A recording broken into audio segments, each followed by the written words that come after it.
Hello friends, 21 days 21 rules की series में आज हम तीसरे रूल के बारे में बात करेंगे। तीसरा रूल है work on physical and mental fitness.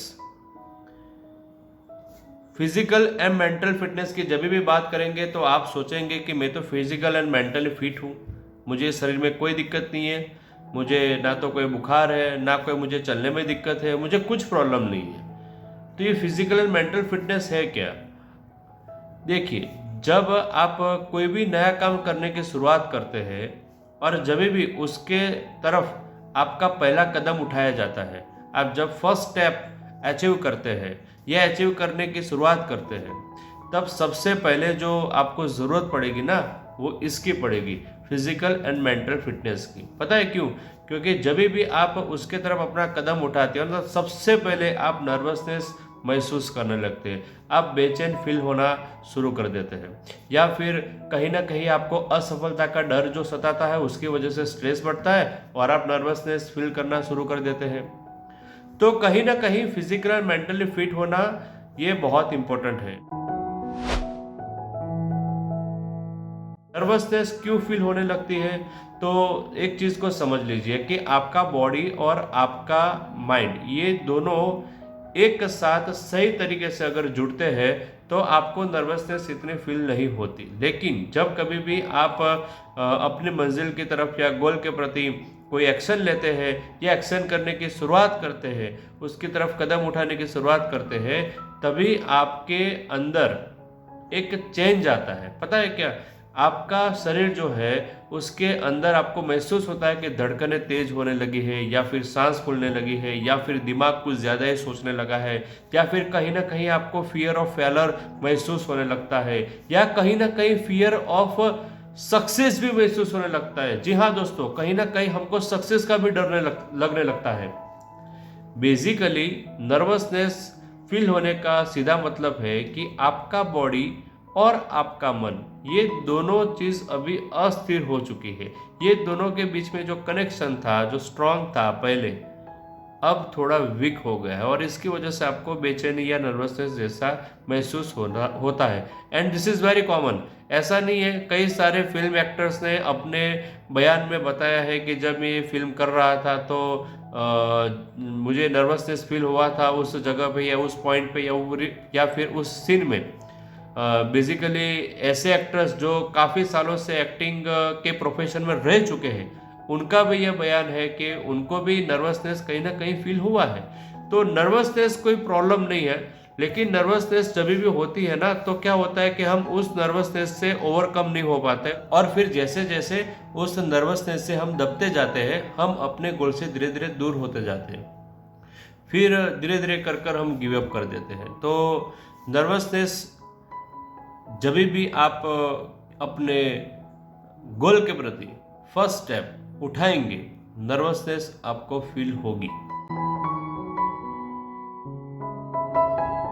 अब जब आप नर्वसनेस महसूस करते हो तब क्या होता है, आपकी दिल की धड़कन बहुत तेज हो जाती है, क्योंकि उसका काम है पूरे शरीर में ब्लड फ्लो को पहुंचाना। अब पूरे शरीर में ब्लड फ्लो की ज़्यादा ज़रूरत पड़ती है, क्योंकि आपके बॉडी को हर ऑर्गन को ज़्यादा फास्ट काम करना पड़ता है, बेसिकली आपके ब्रेन को, क्योंकि सारे नेगेटिव थॉट्स हमारे ब्रेन के अंदर रिपीट होना स्टार्ट कर देते हैं। तब उसकी वजह से क्या होता है, उसको कंटिन्यूस ज़्यादा ब्लड फ्लो चाहिए।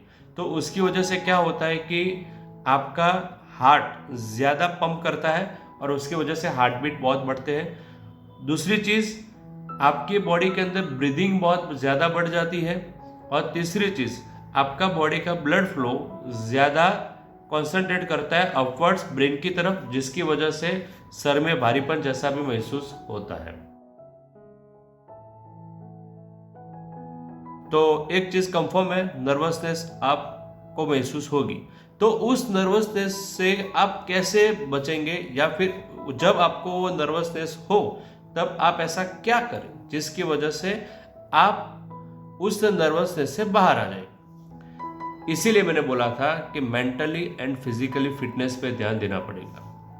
तो आप एक्सरसाइज कर सकते हैं, कार्डियो एक्सरसाइज कर सकते हैं, आप जिम एक्सरसाइज कर सकते हैं, आप दोस्तों से बातचीत कर सकते हैं, अपने रिलेटिव से बातचीत कर सकते हैं, अपने परिवारजनों से बातचीत कर सकते हैं, अपनी चीज़ों को कहीं शेयर कर सकते हैं, या फिर आप आसन वगैरह कर सकते हैं, सूर्य नमस्कार कर सकते हैं। सबसे महत्वपूर्ण बात, हम ये सब चीज़ों को करके फिजिकल फिटनेस पर कुछ ज़्यादा ही ध्यान दे देते हैं, लेकिन मेंटल फिटनेस उस पर बहुत कम ध्यान देते हैं। मेंटल फिटनेस को बढ़ाने के लिए मैं एक सिंपल फॉर्मूला आपको बताता हूँ, प्राणायाम।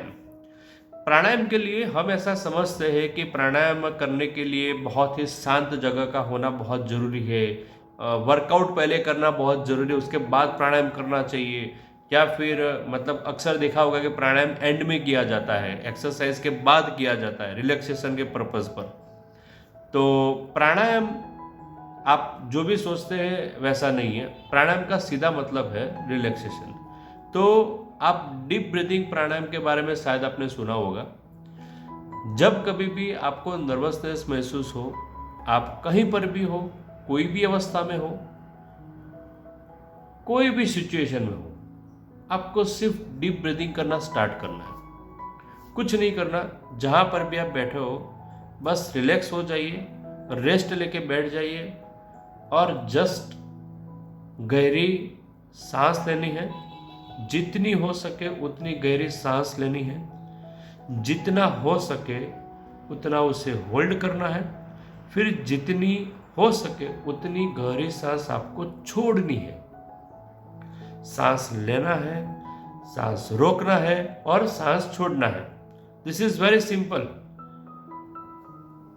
इसे करने से क्या होता है, जब कभी भी आप डीप ब्रीदिंग करते हो तब आपके शरीर के अंदर ऑक्सीजन लेवल की मात्रा बहुत बढ़ती है। सोचना साइंटिफिक तौर पे, जब कभी भी ऑक्सीजन लेवल की मात्रा हमारे शरीर में कम होती है, कब क्यों होती है? क्योंकि आप नर्वसनेस फील करते थे। जब आप नर्वसनेस फील करते हो तो शरीर में बेचैनी बढ़ जाती है और उसके परिणाम स्वरूप आपके बॉडी को अपने शरीर में हो रहे टॉक्सिन्स जनरेशन को स्टॉप करना होता है। आपके शरीर में बेचैनी की वजह से, नर्वसनेस की वजह से जो टॉक्सिन्स बहुत ज़्यादा क्रिएट होते हैं उसको डिस्ट्रॉय करना रहता है। उसकी वजह से उसमें ज़्यादा एनर्जी लगती है। आपको क्या करना है, उस नर्वसनेस से बचने के लिए या फिर उससे बाहर आने के लिए सिर्फ डीप ब्रीदिंग करना है। क्योंकि डीप ब्रीदिंग अगर आप करेंगे तो आपके बॉडी के अंदर ऑक्सीजन की मात्रा बहुत ही ज़्यादा बढ़ती है। अब समझिए, ऑक्सीजन की मात्रा शरीर में जब बढ़ती है तो आपके खून के अंदर भी ऑक्सीजन की मात्रा बहुत बढ़ती है और उस खून में बढ़ी हुई ऑक्सीजन की वजह से आपकी बॉडी के हर ऑर्गन को, हर अंग को प्रॉपर न्यूट्रिशन मिलता है और उसकी वजह से आपके बॉडी के हर ऑर्गन के पास एनर्जी का अच्छा खासा सोर्स बढ़ता है, जिसकी वजह से उसको अगर थोड़े समय के लिए लोडिंग फेज में भी अगर कुछ काम करना पड़ा तो वो रेडी रहेगा। इससे क्या होता है कि कुछ समय के लिए ये नर्वसनेस आपको 10 दिन के लिए या 15 दिन के लिए महसूस नहीं होगी। जब कभी भी फील होगी ना तो 5-10 मिनट के लिए, 15 मिनट के लिए, आधे घंटे के लिए महसूस होगी। लेकिन जब कभी भी आप ऐसा करते हो तो आपकी बॉडी आपको अच्छे से रिस्पॉन्ड करती है, मैनेज करती है आपकी नर्वसनेस को, और उसकी वजह से, उस नर्वसनेस की वजह से आपके शरीर में आने वाली दिक्कतों को वो शांत कर देती है।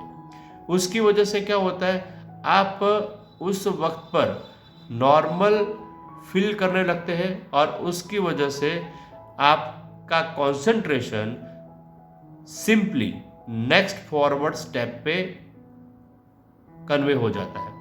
तो ये सिंपल तरीका है, डीप ब्रीदिंग करना है आपको। बाकी फिजिकल फिटनेस कैसे बढ़ाना आपको आप पता है, आपको आप जानते हैं उसे, तो फिजिकल फिटनेस पे कंसंट्रेट करिए। लेकिन डीप ब्रीदिंग ये आप कहीं पे भी कर सकते हैं, कभी भी कर सकते हैं, कोई भी पोस्चर में, कोई भी सिचुएशन में कर सकते हैं। उससे बहुत ज़्यादा रिलैक्स फील होगा आपको और उस रिलैक्सेशन की वजह से आप ज़्यादा कंसंट्रेशन कर पाएंगे। तो आगे बात करेंगे चौथे रूल के बारे में। राधे राधे।